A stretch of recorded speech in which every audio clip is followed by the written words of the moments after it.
At least 2 civilians were killed with more injured, including children, in the northern Ukrainian city of Sumy, Ukraine's air defense units destroyed 15 of 23 attack drones and 1 guided air missile launched by Russia overnight. According to the Air Force, the drones were likely intercepted by Ukraine's electronic warfare systems. Meanwhile, funeral services were held in Pava for victims of a recent Russian attack in which at least 55 people were killed. More than 300 were also injured in the September the 3rd missile strike, which was one of the deadliest since the beginning of the war. Maria Zelina is a research fellow at the London School of Economics and Political Science, and she's been telling me about the situation with the Russian missile strikes and the fighting on the front line.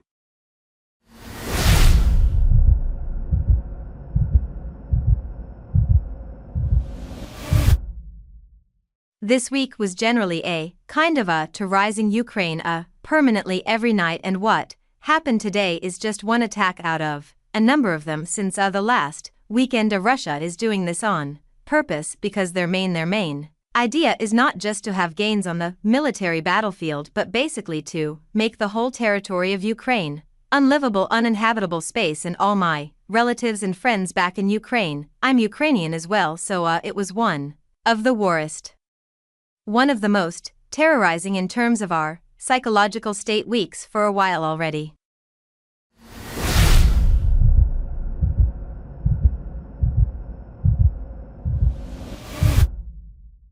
Yes, there must be really anxiety-inducing for your family there, and I'm sorry to hear that that's what they're experiencing. Marie, you mentioned their gains on the battlefield, as well as one aspect of it. So if we turn to that now, what's the situation on the Eastern Front, where you've got both Ukraine and Russia reporting some gains?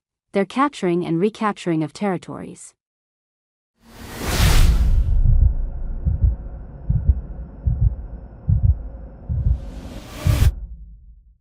Russia has been pushing pretty intensively in the N region, their main political and military goal for the rest of the autumn to capture the rest of Thek region, which is under the control of Ukraine, and main goal for them right now on the battlefield is Pakros, pretty big city. As for Thek region, more than 50,000 of the population before the Russian invasion lived there. It is very important logistical spot on the map for Ukraine, and it's a pretty wearing one.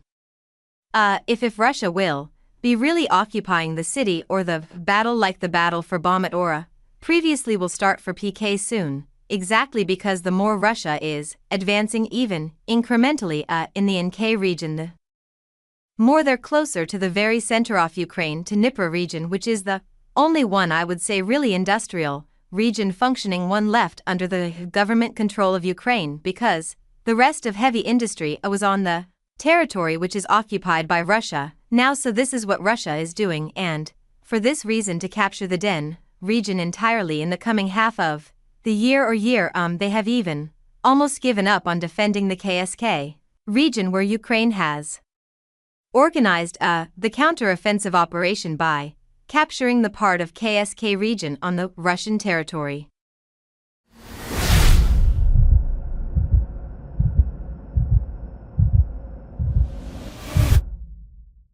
If we look at Western aid now, President Zelensky made another impassioned plea for more military support on Friday. Ukraine didn't get the long-range missiles they were after, but got other ammunition. What sort of difference is that making at this stage of the war?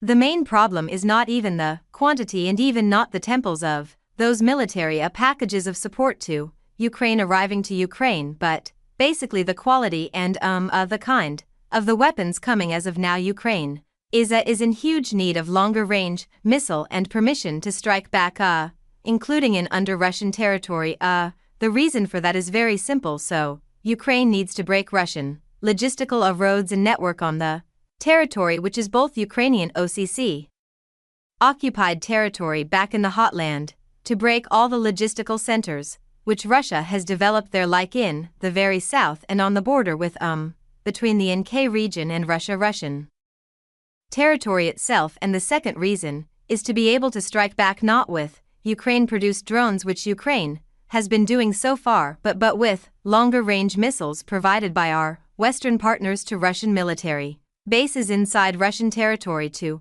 prevent, for instance, air attacks. Air attacks are started from the air military fields inside Russia, far away from the border with Ukraine. So unless we are able to hit those military targets, these awful air attacks on Ukraine will continue regardless of how far will Russia be moving on the battlefield inside Ukraine, in the field.